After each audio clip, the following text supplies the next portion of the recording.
My name is Lidia and I am the president of the European Federation of Hard of Hearing People. I'm based here in London. I am a cochlear implant user, and for many, many years previously I've used hearing aids. So in some ways I have seen all the different ways of using technology and hearing technology and being a person with hearing loss. One of the things I do and I am very passionate about is the patient engagement and quality of access of hearing care. And for this, I am the member of the World Hearing Forum, which is part of the World Health Organization in Geneva. And also, I have taken quite frequently participation in different testing and different research. Most recently, I was part of the board advisory group and the ethics advisory group from the EFHOH, which was a research paid for and supported by the European Commission a few years back.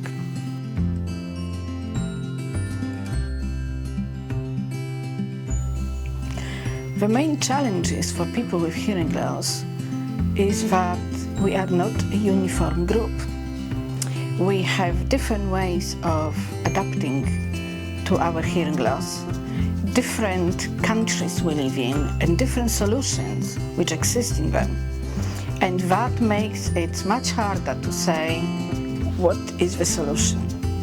For example, in UK, we have a big range of solutions available to people with hearing loss, from speech-to-text, subtitling, hearing loops, assistive devices, etc. Also, it's so much easier for us to seek support with hearing aids or cochlear implants. In other countries, this is not possible.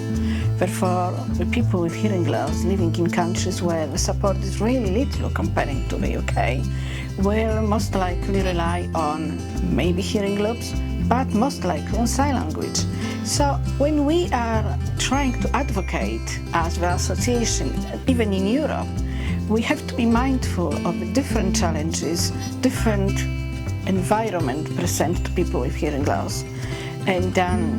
But one thing is constant. It's the stigma of hearing loss, which seems to be affecting everyone, no matter how advanced the country is in providing support. That stigma around not hearing very well and also not even to say, yes, I have a hearing loss, this is what I need, is something which affects everyone.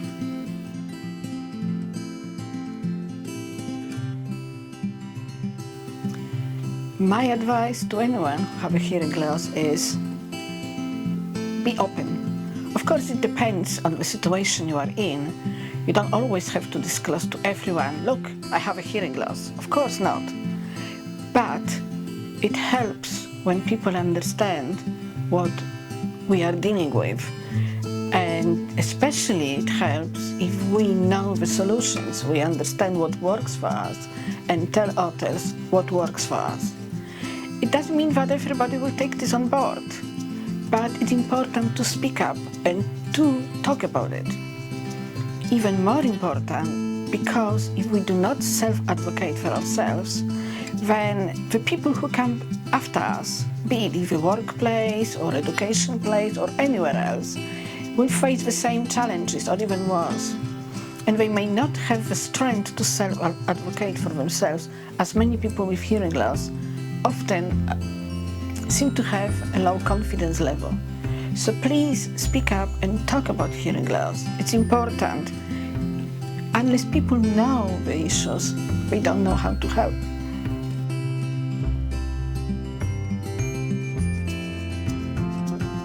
From my perspective, as someone who works in the Association for People with Hearing Loss, one of the challenges related to research is lack of diversity. Often it is one organization, for example, in the country which has access to people with hearing loss.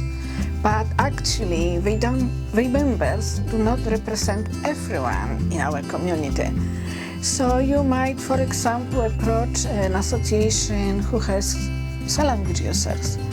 But then sign language users, the way they adapt to hearing loss is a completely different way to someone who does not know sign language, whose first language is spoken language. And they need different type of approach to even recruit them.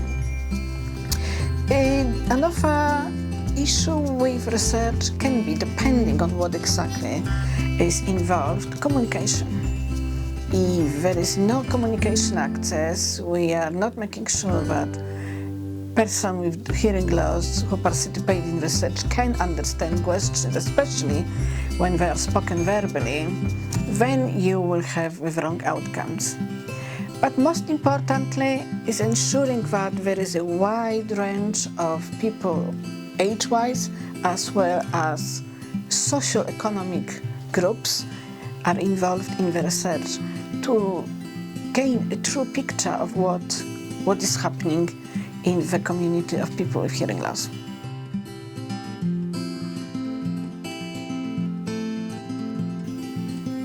So what is my advice to researchers? Don't seek out just one route of where you recruit your research participants. You may also even want to go public and, to go to public route to say that you are organizing a research and you are seeking people to support you. Of course, the associations are important. There are some associations which are very strong in engagement directly with the researchers, and others, smaller associations, just as valid with the views and the membership, may not be actually even aware the research is being conducted. So being proactive and seeking out as many as possible different groups and different membership organizations would be my advice. Another piece of advice is make sure that this research is accessible and talk about the ethics, what exactly you're doing, how the data is being used, because ethics are becoming more and more important for people with hearing loss, especially how the data is being used.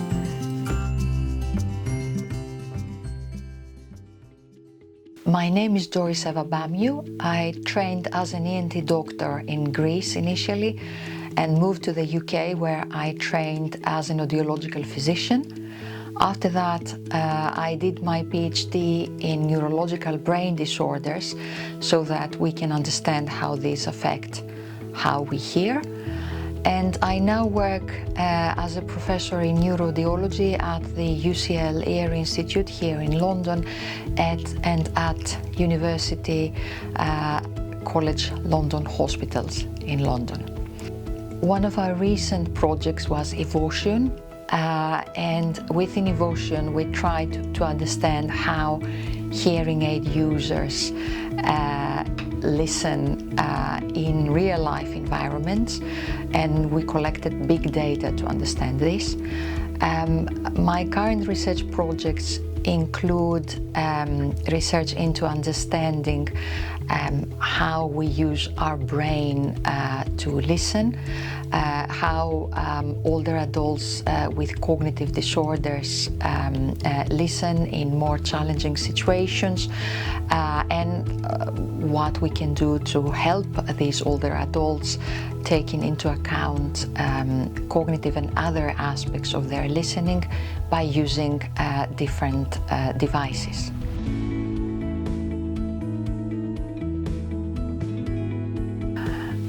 Science develops very fast, but essentially if we want to create impactful research, we have to think very carefully about the research question we want to answer, defining that according to gaps we find in knowledge, and also designing a project to address that research question quite carefully.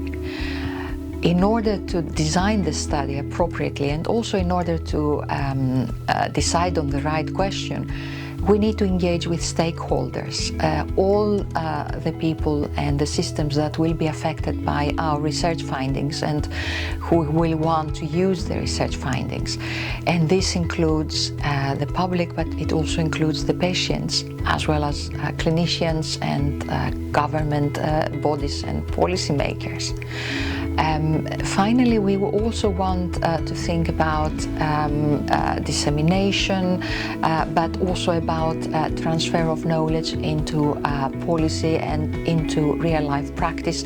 And we need to think how what we're researching will be used later on, and structure our research accordingly to maximize the opportunity for the research findings to be implemented in actual practice.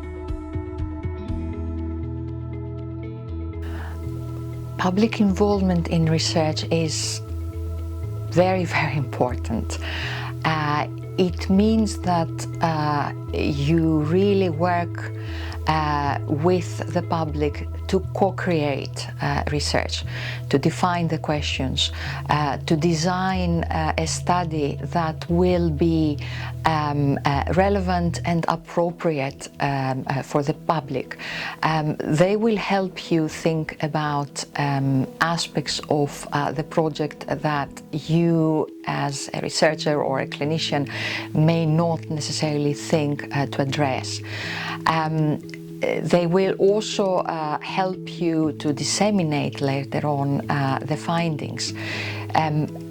Public involvement is very important, and it also needs to be representative. It doesn't mean that I design a project and I speak with one person who has a hearing loss.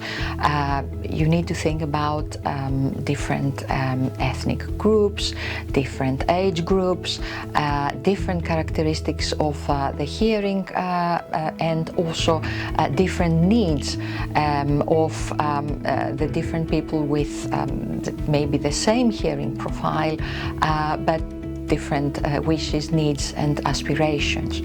And all this will help you create research together with the people who are going to be affected by your research findings, so that it is most informative and most useful.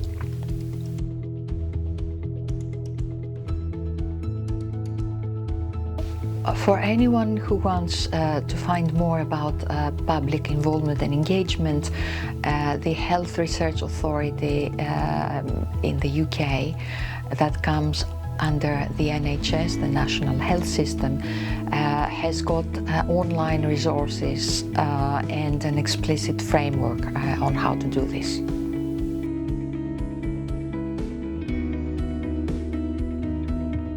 UCL is all about collaboration, collaboration with international researchers, collaboration with the public, collaboration also within the UK. And there is a lot of value in collaborations across the globe and between different researchers. So I'm delighted that I'm able to collaborate with Dr. Nattawan from Chula University, so that we can create and also share and exchange research and academic and other knowledge between the two countries. Knowledge that will be of value to our multinational and multicultural populations in both countries.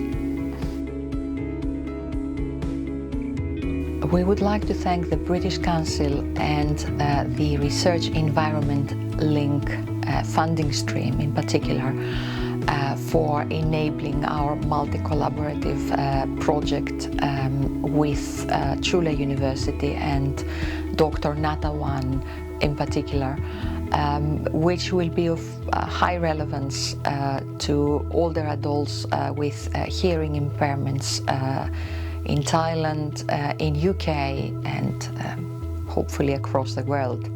We would like to thank the British Council of Thailand and the Thai Ministry of Higher Education, Science, Research and Innovation, and the world-class Thai-UK university collaboration stream in particular, for giving us the opportunity to develop our academic and research collaborations between UCL and Chula University.